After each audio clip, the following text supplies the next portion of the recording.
Hello friends, అందరికీ thank you. Last వీడియోలో మీరు చెప్పిన సజెషన్స్ అన్నీ చాలా చూశాను, నేను చాలా బాగున్నాయి. ఆ సజెషన్స్ అనేవి నేను ఫాలో అవుతున్నాను. మీకు ఈ వీడియో నుంచి సజెషన్స్ ఏవైతే ఉన్నాయో అన్నీ నేను మీకు ఫాలో అయితే చూపిస్తాను.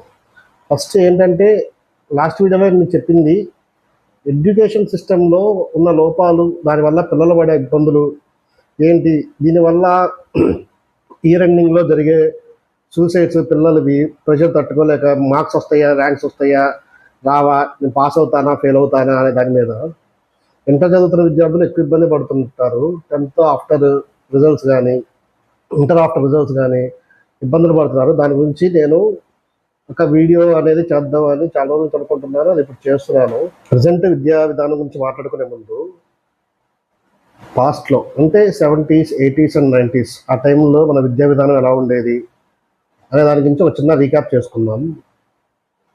అది ఎలా ఉండేది అంటే, అన్ని గవర్నమెంట్ స్కూల్స్, కాలేజెస్ ఉండటం వలన పిల్లలు హ్యాపీగా ఫ్రీగా చదువుకునేవాళ్ళు. ఓన్లీ తెలుగు మీడియం ఉండేది ఎక్కువ, మ్యాక్సిమము. తెలుగు మీడియం అయినా కూడా చాలామంది ఐఏఎస్లు, ఐపీఎస్లు, డాక్టర్లు అవ్వగలిగారు. అప్పుడు మనకి ఇంత కష్టం అనేది పిల్లలు ఫేస్ చేసేవాళ్ళు కాదు. అప్పుడు సూసైడ్స్ అనేవి ఇన్ని లేవు.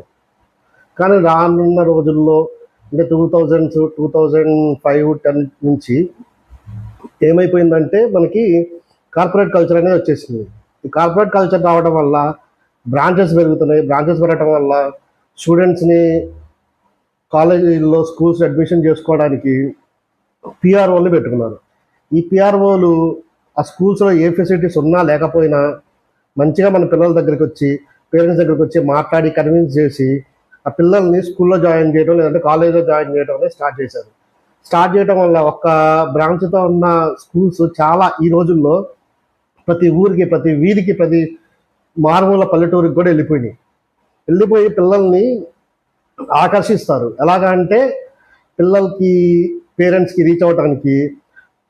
ఫర్ ఎగ్జాంపుల్, ఇప్పుడు మనకి ఇంటర్మీడియట్ ఉంది. ఇంటర్మీడియట్లో +1, 11, 12th స్టాండర్డ్స్లో ఏవైతే మార్క్స్ వస్తాయో ఆ మార్క్స్ని 1,00,000 మంది విద్యార్థులు రాస్తే సంవత్సరం మీద దాంట్లో పాస్ అయ్యే వాళ్ళు ఉంటారు, ఫెయిల్ అయ్యే వాళ్ళు ఉంటారు.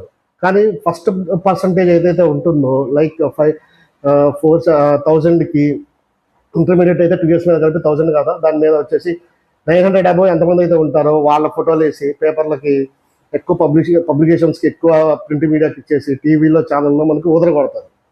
అది చూసి మనం ఏమనుకుంటున్నాం, అబ్బా సూపర్, మా వాడు కూడా ఇలా తయారవుతాడు అనుకుంటాం. కానీ వచ్చేటప్పటికి ఏమవుతుంది, దీనివల్ల పిల్లలు పడే ప్రెషర్ మనం గమనించట్లేదు. అదే కాలేజీలో చేరుస్తాము, వాళ్ళు చెప్పినట్టే చెప్తారు, అందరికీ ఒకేలా చెప్తారు. కానీ వాళ్ళ క్యాపబిలిటీ అనేది డిఫరెంట్ ఉంటుంది స్టూడెంట్ది. అది గ్యాస్ప్ చేసి పిల్లలు ఎంత స్టేజ్ వరకు ఉంటారు అనేది మనం కూడా తెలుసుకొని వాళ్ళని అంతవరకు మనం మోటివేట్ చేసుకుంటూ పిల్లల్ని పైకి తీసుకెళ్ళాలి. కానీ ఏమవుతుంది, ఇప్పుడు పేరెంట్స్ ఎలా ఉన్నారు అంటే, పక్కనోడికి 950 వస్తే నీకు 960 ఎందుకు రాలేదు, నీకు అదే కాలేజ్ కదా, నీకు అదే ఫీజు కడతాం కదా, నీకు అన్ని ఫెసిలిటీస్ ఇస్తున్నాం కదా అని చెప్పేసి పిల్లాడిని చాలా ఫోర్స్ చేసి మెంటల్ ప్రెషర్కి గురి చేస్తారు. దీనివల్ల వాడికి యాక్చువల్గా ఉన్న సిస్టంలో ఇప్పుడు ఉన్న పరిస్థితులు ఏంటంటే, అవుట్డోర్ గేమ్స్ లేవు, పిల్లలకి ఆడుకోవడానికి ఎక్కువ ఉండదు. పైగా పిల్లలు ఇప్పుడు ఓన్లీ ఫోన్స్, వాటిలో అలవాటు పడిపోయారు. గెలిపోవటంలు అనేవి వాళ్ళకి తెలియట్లేదు. దానివల్ల ప్రెషర్ ఫీల్ అయ్యి వాళ్ళు ఇయర్ ఎండింగ్లో నాకు ఇంత మార్క్స్ రావు, నేను ఫెయిల్ అవుతున్నాను, లేదంటే నాకు మా నాన్న అనుకున్న టార్గెట్ రావట్లేదు, ఎంసెట్లో మార్కులు రావట్లేదు, రిజల్ట్స్ రావట్లేదు, స్టేట్ ఫస్ట్ రాలేదు, స్టేట్ 10th రాలేదు అని పిల్లలు భయపడి పేరెంట్స్ ప్రెషరు, అలా కాలేజెస్ ప్రెషరు తట్టుకోలేక సూసైడ్స్ అనేవి పార్షియల్గా జరుగుతున్నాయి. ఆ స్టాటిస్టిక్స్ కూడా నేను మీకు స్క్రీన్లో షేర్ చేస్తాను, చూడండి. లాస్ట్ 5 years నుంచి గవర్నమెంట్ అఫీషియల్గా రిలీజ్ చేసే స్టాటిస్టిక్స్ అనేవి నేను షేర్ చేసేది కాకుండా మీరు కూడా గూగుల్ చెక్ చేసుకున్నా కూడా మీకు తెలుస్తుంది. సో ఒకసారి అబ్జర్వ్ చేస్తే, పిల్లలు ఇయర్ ఎండింగ్కి 10th రిజల్ట్స్ వచ్చేటప్పుడు కానీ, ఇంటర్మీడియట్ ఫస్ట్ ఇయర్ కానీ, సెకండ్ ఇయర్ రిజల్ట్స్ వచ్చేటప్పుడు కానీ వాళ్ళు ఫీల్ అవుతున్న ప్రెషర్ అనేది మనకు అర్థమవుతుంది. స్టేట్ లెవెల్లోనే కాకుండా ఇండియా లెవెల్లో తెలంగాణ మరియు ఆంధ్రప్రదేశ్ ఈ ఆత్మహత్యల్లో టాప్ 5లో ఉన్నాయి. ఇది చాలా ఆశ్చర్యం.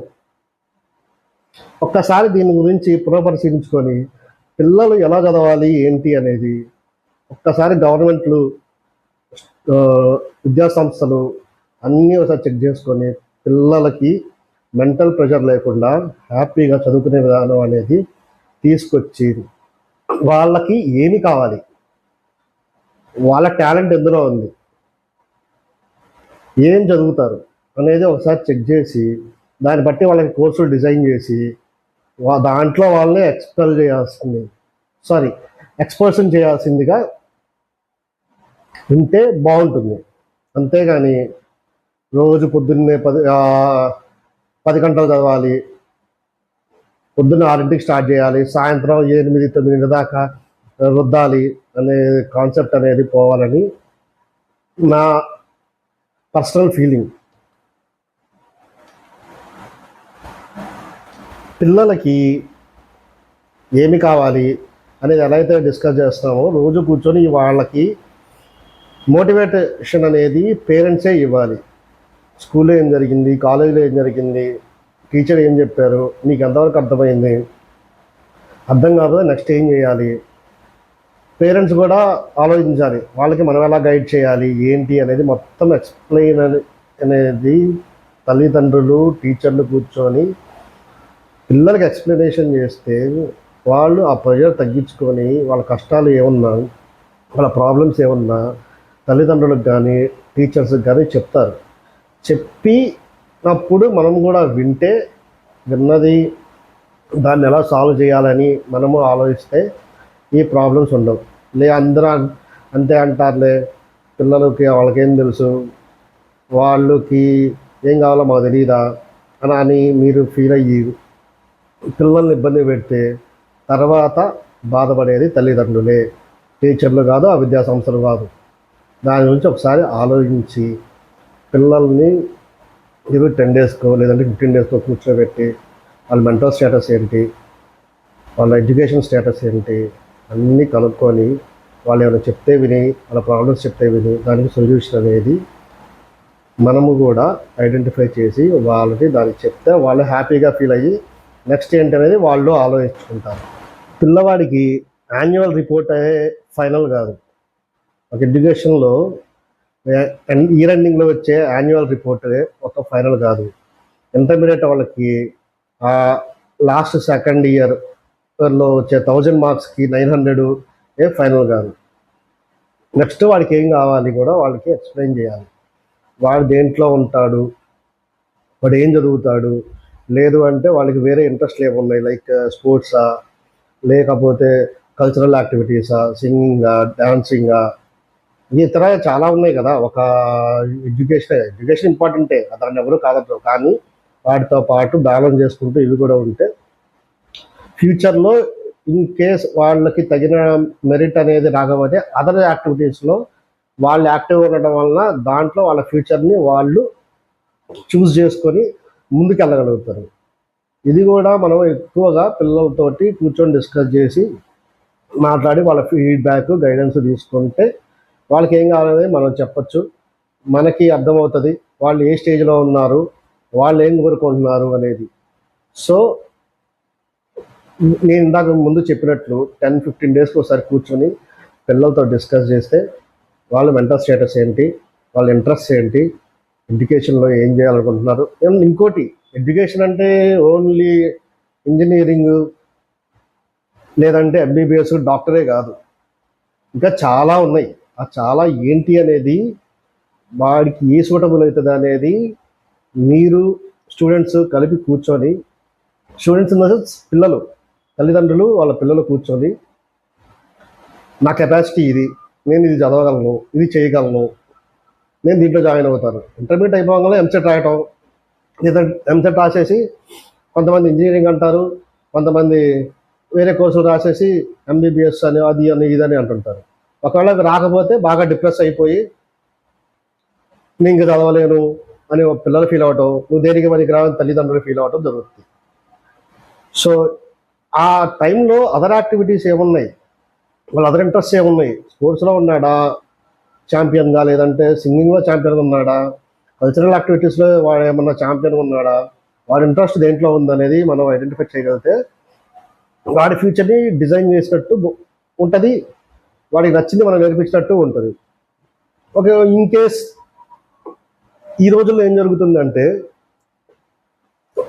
ఇంజనీరింగ్ చదువుతాడు, ఎంపీసీ తీసుకుంటాడు, ఇంజనీరింగ్ జాయిన్ అవుతాడు, ఎంసెట్ ర్యాంక్ వచ్చినా రాకపోయినా డొనేషన్లు ఇవన్నీ కట్టి. ఆ తర్వాత ఏమవుతుంది, మనకు తెలిసింది సిఎస్సి, ఐటీ, మెకానికల్ ఇవే. As per engineering standards nearly 50 to 100 other engineering కోర్సులు కూడా ఉన్నాయి. అవి కూడా తెలుసుకోండి. ఇప్పుడు ఒక ఐటీ మీదే జాబులు చేయాలి అంటే అందరూ చేయలేరు, అది చాలా ఇంట్రెస్ట్ ఉండాలి, ఆ ఇంట్రెస్ట్ ఉన్న వాళ్ళు చేయగలుగుతారు. అదర్ కోర్సెస్ కూడా ఉన్నాయి, లైక్ కెమికల్ ఇంజనీరింగ్ అని, other engineering technologies, mining engineering అని, ఇన్స్ట్రుమెంటల్ ఇంజనీరింగ్ అని, ఇట్లా ఎన్ నెంబర్ ఆఫ్ ఇంజనీరింగ్ సబ్జెక్ట్స్ ఉన్నాయి. వాటి మీద మనం డిఫైన్ చేయగలిగితే పిల్లలు వాళ్ళ ఫ్యూచర్ని వాళ్ళు నీట్గా డిజైన్ చేసుకొని సెటిల్ అవ్వడానికి ఛాన్సెస్ ఉన్నాయి. సో పేరెంట్స్, టీచర్స్ అండ్ స్టూడెంట్స్కి కూడా పేరెంట్స్కి చెప్పండి మా ప్రాబ్లం ఇది. వాళ్ళు వినొచ్చు, వినకపోవచ్చు, ఒకసారి కాదు 2 సార్లు 3 సార్లు చెప్పండి. అట్లీస్ట్ ఏదో ఒక టైంలో వింటారు కదా, విన్నప్పుడు దానికి సొల్యూషన్ అనేది వాళ్ళు వెతుకుతారు. ఇన్ కేస్ పేరెంట్స్ అనేది వెతకలేకపోతే టీచర్స్ వెతుకుతారు, టీచర్స్ లేకపోతే ఇంకొకరు ఎవరన్నా తెలిసిన వెల్ విషర్స్ ఉంటారు, వాళ్ళ దగ్గర చెప్పండి. భయపడకండి, చెప్పి ఇది చేసుకుంటే you will be very happy. ఈ ఫ్యూచర్ని మీరు సూపర్గా డిజైన్ చేసుకోవచ్చు. ఇది ఒక ఎక్స్పీరియన్స్తో షేర్ చెప్తున్న విషయం. అండ్ ఇంకోటి, ఎప్పుడు పిల్లల్ని నువ్వు పనికిరావు, నువ్వు పనికిరావు, నువ్వు పనికిరావు అనే మాటలు మాత్రం దయచేసి మాట్లాడకండి. వాడు ఎప్పుడు ఏం చేస్తాడో వాడికి తెలియదు, మనకి తెలియదు, ఏ పొజిషన్కి వెళ్తాడో మనకి తెలియదు. నెగిటివ్గా మాట్లాడే కొద్దీ వాడు ఇంకా నెగిటివ్గా వెళ్ళి ఇంకా డిప్రెస్ అవ్వడానికి ఎన్ నెంబర్ ఆఫ్ ఛాన్సెస్ ఉన్నాయి. So avoid that. వాళ్ళు హ్యాపీగా ఉంటారు, మీరు హ్యాపీగా ఉంటారు. ఇంకా మీరు ఏమైనా సజెషన్స్ కనుక ఈ వీడియో చూస్తున్న వాళ్ళకి తెలిస్తే కామెంట్ బాక్స్లో కామెంట్ చేయండి. నెక్స్ట్ ఆ వీడియో చూసిన వాళ్ళకి హెల్ప్ అవుతుంది.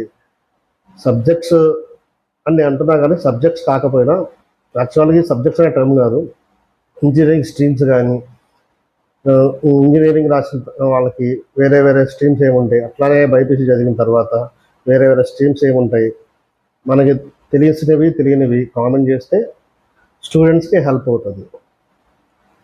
ఈ వీడియో నిజంగా ఎడ్యుకేషనల్ మీకు నచ్చినట్లయితే దయచేసి ఒక లైక్ చేసి ఒక షేర్ చేయండి, మీకు తెలిసిన సర్కిల్స్లో ఫ్రెండ్స్కి షేర్ చేయండి.